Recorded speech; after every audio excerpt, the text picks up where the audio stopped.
हम लोग जमा करते थे तब तो उनके रिश्तेदार नातेदार लगते थे, कहते थे यही हमारे सब कुछ है, ये हम ही इनके वापक है, यही हमारे सब कुछ है। लेकिन जब रुपए हम लोग लेने जाते थे ये लगता है जैसे हम पाकिस्तान से अपने रुपया इनके यहाँ लेने आए, हमने रुपया जमा ही नहीं किया है।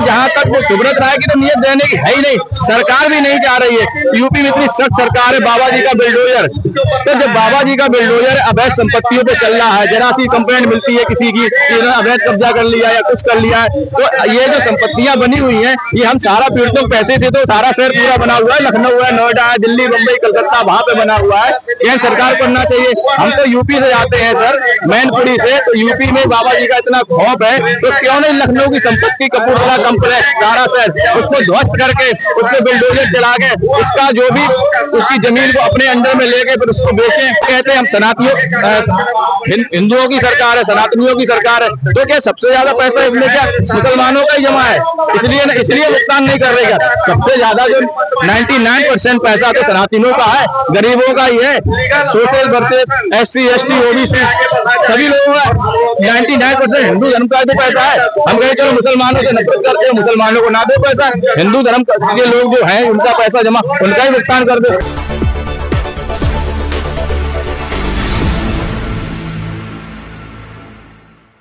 जो सहारा का आंदोलन है उसमें हम जानते हैं अभी हमारे साथ अफ्तार मंसूरी जी हैं, तो इनसे जानते हैं कि क्या कहेंगे आज के प्रदर्शन को लेकर। आज का जो प्रदर्शन हम तो कई सालों से प्रदर्शन कर रहे हैं सहारा का, कभी ये कहा जाता है CRPF ने कागज दे दिए वहां से भुगतान मिलेगा, कभी मंत्री जी कहते हैं कागज लेके आइए पैसा लेके जाइए। अभी मेन जो लड़ाई चल रही है पोर्टल की है सर, सर अभी जो है सरकार के द्वारा सहकारिता मंत्रालय के द्वारा और सहारा ने दोनों ने मिलके एक पोर्टल लॉन्च किया है। करीब 1 साल से ज्यादा हो गया पोर्टल को लॉन्च किए हुए। पहले इसकी लिमिट 10,000 थी, फिर उन्होंने 50,000 कर दी कि 50,000 तक का भुगतान हम करेंगे। लेकिन सर पोर्टल से एक तो ये उम्मीद है कि कभी भी संपूर्ण भुगतान नहीं हो पाएगा, जो किसी का 10 लाख है, 15 लाख, 20 लाख, 50 लाख ऐसा रुपया है ज्यादातर लोगों का, तो सरकार ने 50,000 तक की लिमिट की है। दूसरी बात ये है कि जो पोर्टल है उसमें और बहुत सारी खामियां आ रही हैं, जैसे कि किसी की नाम में कमी है तो मामूली सी, जैसे हमारा नाम अफसार है सर, तो कहीं कहीं उसमें AF SAR कर दिया, कहीं AA बना दिया है, तो इस तरीके की पोर्टल में जब जाते हैं तो वह कमियां निकाल दी जाती हैं। किसी का जैसे पहले नाम खाली दीक्षित था, फिर उस लड़की की शादी हो गई किसी तिवारी में, तो इस तरीके से कमियां भी आ गई हैं। आधार पैन कार्ड में तो थोड़ी बहुत मामूली कमियां हैं, तो वो कमी हमारी थोड़ी नहीं कर, वो तो कंपनी की कमी है ना। तो इस तरीके की कमियां निकाल के पोर्टल से जो है पैसा नहीं आ रहा है। दूसरी बात ये है सर कि जब भी लॉगिन करते हैं, जैसे इन्होंने जगह जगह खोल रखे हैं अपने ऑनलाइन करने के लिए, तो जो सारा जो फ्रेंचाइजी कार्यालय खोले थे वहाँ पे जो है ऑनलाइन कर रहे हैं, तो अब वहाँ लूट मचा रखी है इन्होंने, जो ऑनलाइन वालों ने एक कागज के साइबर कैफे वालों ने 1,000 2,000 रुपए तक ले रहे हैं सर। और कई बार वहाँ पे लॉगिन करना पड़ रहा है रीसबमिशन के नाम पे, एक बार जाओ फिर ये कमी है, दोबारा आओ फिर ये कमी है, अगर थोड़ी नाम में एक स्पेलिंग भी है तो फिर वकील से एफिडेविट बनवाओ उसके 300 400 500 रुपए, उसके बाद भी नहीं आ रहा है। तो सर ये तमाशा समझ में नहीं आ रहा है। और जबकि सरकार ये कह रही है हम तो भुगतान, अगर सरकार से पूछा है सरकार ये कह रही है हम तो भुगतान दे रहे हैं, लेकिन सिर्फ 1% लोगों को अभी तक भुगतान मिल पाया, 99% लोगों को भुगतान नहीं मिला। तो हम लोगों का आज जो प्रदर्शन हुआ है यही है कि जो है पोर्टल से भुगतान ना किया जाए। अभी 28 मार्च को लखनऊ में एक आंदोलन हुआ था एक संगठन के द्वारा, तो वहां पे कुछ लोग गए हुए थे, जबकि अगर कंपनी भुगतान देना चाहती, उसकी नीयत साफ होती, तो क्या वो उसके वहां पे जो संगठन के लोग गए हुए थे, सारा से पीड़ित लोग थे वहां पे, 2,500 लोग जो भी वहां पे गए हो, तो जैसे सारा शहर में पहुंचे सर वहां पे, वैसे वहां से पुलिस के द्वारा गिरफ्तार कर लिया गया, इको गार्डन ने पूरे दिन बंद रखा गया, उसके जो अगुवाई कर रहे थे अध्यक्ष उनको पुलिस ने अरेस्ट कर लिया।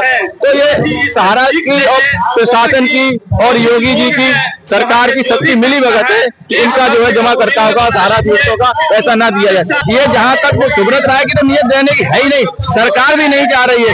यूपी में इतनी सख्त सरकार है, बाबा जी का बिल्डोजर, तो जब बाबा जी का बिल्डोजर अवैध संपत्तियों पे चल रहा है। जरा सी कंप्लेंट मिलती है किसी की कि इन्होंने अवैध कब्जा कर लिया या कुछ कर लिया है, तो ये जो संपत्तियां बनी हुई हैं, ये हम सारा पीड़ितों पैसे से, तो सारा शहर पूरा बना हुआ है, लखनऊ है, नोएडा है, दिल्ली, मुंबई, कलकत्ता, वहां पे बना हुआ है। केंद्र सरकार को करना चाहिए। हम तो यूपी से आते हैं सर, मैनपुरी से, तो यूपी में बाबा जी का इतना खौफ है, तो क्यों नहीं लखनऊ की संपत्ति, कपूरथला कम्प्लेक्स, सारा शहर, उसको ध्वस्त करके, उसके बिल्डोजर चला के, उसका जो भी उसकी जमीन को अपने अंडर में लेके फिर उसको बेचें। तो इतनी उनकी प्रॉपर्टी यूपी के अंदर है सर। यूपी के लोगों का अगर सरकार की नीयत अच्छी हो, योगी जी की नीयत अगर ठीक हो, तो भुगतान हो जाए। ये कहते हैं हम सनातनियों, हिंदुओं की सरकार है, सनातनियों की सरकार है, तो क्या सबसे ज्यादा पैसा इसमें क्या मुसलमानों का ही जमा है? इसलिए भुगतान नहीं कर रहे क्या? सबसे ज्यादा जो 99% पैसा तो सनातनियों का है, गरीबों का ही है। Social versus SC ST OBC सभी लोगों का 99% हिंदू धर्म का जो पैसा है। हम कहे चलो मुसलमानों से नफरत करते हैं, मुसलमानों को ना दो पैसा, हिंदू धर्म के लोग जो हैं उनका पैसा जमा, उनका ही भुगतान कर दो। तो ये लोग चाहते हैं सिर्फ हिंदू मुसलमान ये सब करना। उत्तर प्रदेश की सरकार अगर चाहे और सख्त है तो सारा पीड़ितों का भुगतान करे। हिंदू मुसलमान अब जो है वहां की जनता नहीं चाहती है, और इसका भुगतान अगर भुगतान ना हुआ, सरकार ने ना कराया, तो जो है 2027 के चुनाव में योगी जी को यूपी की सत्ता में रहना मुश्किल पड़ेगा। लेकिन अब विकल्प क्या होगा? अब आप लोगों का विकल्प क्या होगा? ऐसे प्रदर्शन तो हो रहा है, कुछ हो नहीं रहा है। अब प्रदर्शन तो अब क्या सर, पब्लिक अभी जैसे ऑनलाइन पोर्टल खोल दिया था, 1-2 महीने तक, 6 महीने तक तो अच्छा चलता रहा सब तरीके से, चलो पैसे आ रहे हैं, कुछ नहीं। अब लोगों ने फिर परेशान करना चालू कर दिया कि आप 2 बार 3 बार मतलब पोर्टल पे कर चुके हैं, रिजेक्ट हो गया है। अब वो हमने आपको भी बताया था, साइबर कैफे वाला, हर बार जाओ पैसे लाओ, 100 रुपए 200 रुपए लाओ, तो पब्लिक का अब एजेंटों को फिर दबाव पड़ने लगा। हम तो सर धीरे धीरे फिर डिप्रेशन में आए जा रहे हैं, तो क्या करें, फिर भाग के आए। कम से कम 3-4 साल से भाग ही रहे हैं, किराया नहीं होता, फिर भी कई बच्चों से किसी से ले लेके आते, घर वाले परेशान करने लगे, क्यों बार बार जाते हो? लेकिन अब क्या करें, अब हमने सर कई लोगों का खुद लॉगिन कराया, अपने गली मोहल्लों का, पास पड़ोस का, लेकिन अब वो नहीं, अब हमारे घर सुबह शाम फिर आने लगे, परेशान करने लगे कि हमें नहीं, मतलब तुम्हारा यही तमाशा चलता रहता है, पैसा दो, आपने जमा किया है सर।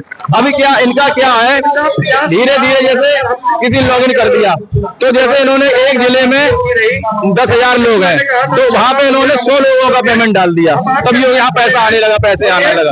तो अब उसमें जब आने लगा तो लॉगिन लोग ज्यादा करने लगे, परेशान ज्यादा और भागने लगे। लेकिन रीसबमिशन फिर उसमें कमियां निकल, तो ये कमियां किसकी हैं? अगर कमियां से निकल रही है उसमें, कार्ड में, किताब में, पासबुक में, किसी में, तो सारा कंपनी को ब्लेम करना चाहिए ना, उनके अधिकारी को बैठा लो। अगर कोई कमी है, कुछ है, तो उस कमी को दूर करो। आधार, पैन कार्ड, पासबुक में जो भी नाम है वो सब क्लियर करो। हमें तो ये लग रहा सर कि अब ये पैसा मिलना बहुत मुश्किल है सर, क्योंकि लखनऊ का आंदोलन देख लिया, दिल्ली 10 बार देख चुके हैं, सरकार की कोई नीयत नहीं है, ये सब मिल बांट के पैसा खा जाएंगे। हमारी तो योगी जी से यही विनती है सर, इसमें सबसे ज्यादा गरीबों का पैसा जमा है, मध्यम वर्गीय का है, महिलाओं का है, रेहड़ी पटरी वाले, मतलब एक निम्न तबके का आदमी का है। और यूपी में तो सर ऐसा डर का माहौल है, आंदोलन भी नहीं कर सकता है, तो किससे मांगने जाए? तो सरकार से यही निवेदन है कि सरकार जो है इनकी सारा की अरबों करोड़ों रुपया की सर संपत्तियां हैं, तो वो है तो हम गरीब जनता के पैसे से ही ली हुई, तो जो है उनकी संपत्तियां जब्त करे, सील करे, उसको सर बेचे, उद्योगपतियों को दे सर, और उससे जो पैसा है वो सर हम लोगों को दे, तो हम लोगों का भला हो, तो बस यही चाहते हैं उत्तर प्रदेश सरकार।